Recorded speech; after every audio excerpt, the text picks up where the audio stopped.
My stepfather convinced my dying mother to leave everything to his kids, instead of me, then kicked me out the day after her funeral. 5 years later, I discovered he forged her will. I was 19 when my mother called me home from college. The cancer had spread faster than anyone expected. "Promise me," she whispered, gripping my hand with what little strength she had left, "that you'll be okay, that you'll take care of yourself." I thought she meant emotionally. I had no idea she was talking about money. Mom had married Richard when I was 12. He seemed perfect, charming, successful, devoted to her. He moved into our house, helped with my homework, and called me his daughter. When Mom got sick, he became her primary caregiver, handling everything from insurance claims to medication schedules. "You're so lucky to have him," the nurses would say. Not every man would be this dedicated. During her final weeks, Richard would gently escort me out whenever lawyers visited. "She needs rest," he'd explain. "We're just handling boring paperwork." I trusted him completely. He was handling the stress so I could focus on saying goodbye. The funeral was beautiful. Richard spoke about their love story, how Mom had made him a better man. He thanked everyone for supporting our family during this difficult time.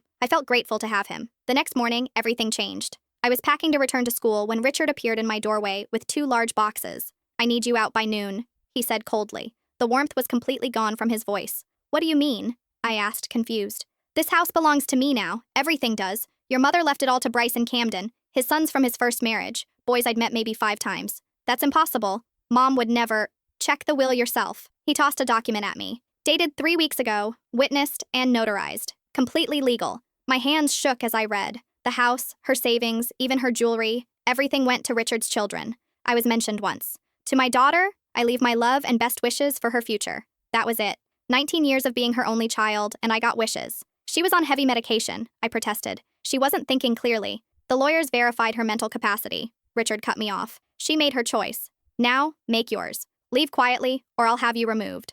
I loaded my car with whatever fit. Photo albums, some clothes, my laptop. Richard watched from the porch as I drove away from the only home I'd ever known. The next 5 years were brutal. I worked 3 jobs while finishing college, slept on friends' couches, survived on ramen and determination. I applied for financial aid, claiming my mother was dead and my stepfather wasn't supporting me. The government agreed. I qualified for maximum assistance. But I never stopped thinking about that will. Something felt wrong. Mom had always been meticulous about legal documents, but this will was strangely simple. And why would she leave everything to boys she barely knew? Last month, I finally saved enough to hire a private investigator. What he found changed everything. I couldn't fit what happens next in this short video. Watch the rest down below.